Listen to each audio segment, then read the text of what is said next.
نماز کا آغاز تکبیر تحریمہ سے ہوتا ہے، جس کے بارے میں مختصر سا سبق اور درس ہم پڑھ چکے ہیں۔ تکبیر تحریمہ کہتے ہوئے ہاتھ کس طرح اٹھانے چاہیے؟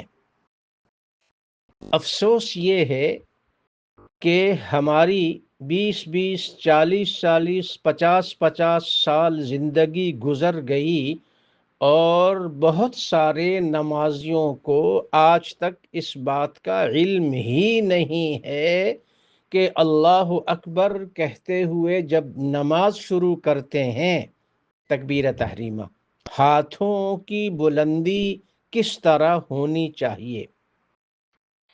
ہاتھوں کو کانوں تک اٹھایا جائے گا، بلند آواز سے اللہ اکبر کہنا ضروری ہے۔ اکیلے نماز پڑھ رہے ہیں تو اتنی ہلکی آواز ہو کہ خود آپ سن سکیں۔ احادیث مبارکہ میں ہاتھوں کو اٹھانے کی مختلف کیفیتیں بیان ہوئی ہیں۔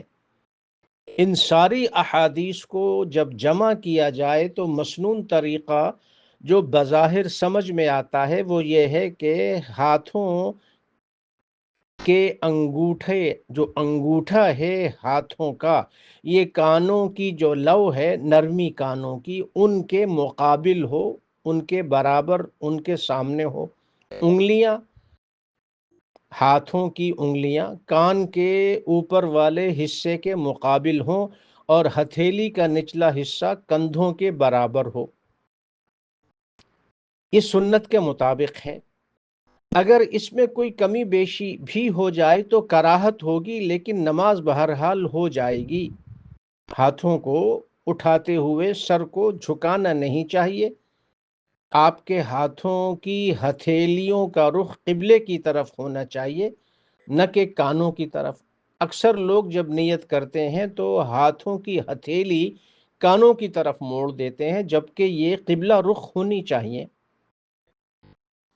دونوں ہاتھوں کو اٹھاتے ہوئے انگلیوں سے کانوں کو چھونا یا کانوں کو پکڑنا اس کی کوئی دلیل نہیں ہے، تو کانوں کو نہ چھوا جائے نہ پکڑا جائے، بلکہ کانوں کے برابر ہاتھوں کا لے جانا یہ سنت ہے۔ صحیح مسلم میں سیدنا وائل رضی اللہ عنہ روایت کرتے ہیں انہو رأى النبی صلی اللہ علیہ وسلم رفع یدیہ حین دخل فی الصلاة کبر وصفہما حیال اذنیہ۔ رسول اللہ صلی اللہ علیہ وسلم کو دیکھا جب آپ نماز میں داخل ہوئے، یعنی نماز شروع کی، ہاتھوں کو بلند کیا، تکبیر کہی۔ ہمام نے یوں بیان کیا دکھا کر لوگوں کو کہ آپ نے دونوں ہاتھوں کو کانوں تک اٹھایا۔ سیدنا انس رضی اللہ عنہ فرماتے ہیں رأیت رسول اللہ صلی اللہ علیہ وسلم کبر فحاذا بإبہامیہ اذنیہ۔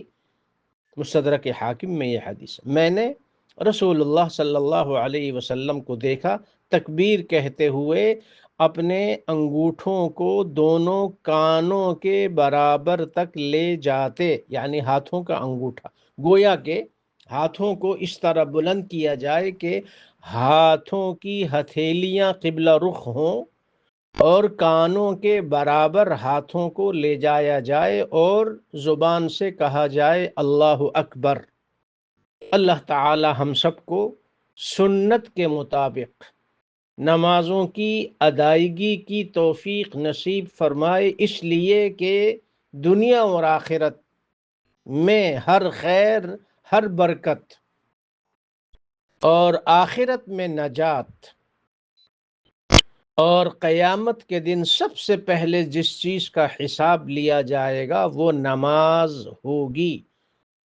نماز کی درستگی پر، نماز کے کمال پر، نماز کے مکمل ہونے پر تمام دوسری عبادتوں کی قبولیت کا دار و مدار ہے۔ اگر نماز نہیں ہے تو کچھ بھی نہیں ہے، اور اگر نماز صحیح نہیں ہے تو دوسری عبادتوں کی طرف بھی نہیں دیکھا جاتا۔ اصل جو رکن، بنیاد، روح جوہر اصل وہ ہے نماز، جس نے خشوع خضوع والی نماز پڑھ لی سنت کے مطابق، قد افلح المؤمنون الذین ہم فی صلاتہم خاشعون، فلاح پا گئے وہ ایمان والے، وہ نمازی جن کی نمازوں میں خشوع خضوع ہے۔ اللہ تعالی ہم سب کو توفیق نصیب فرمائے، آمین۔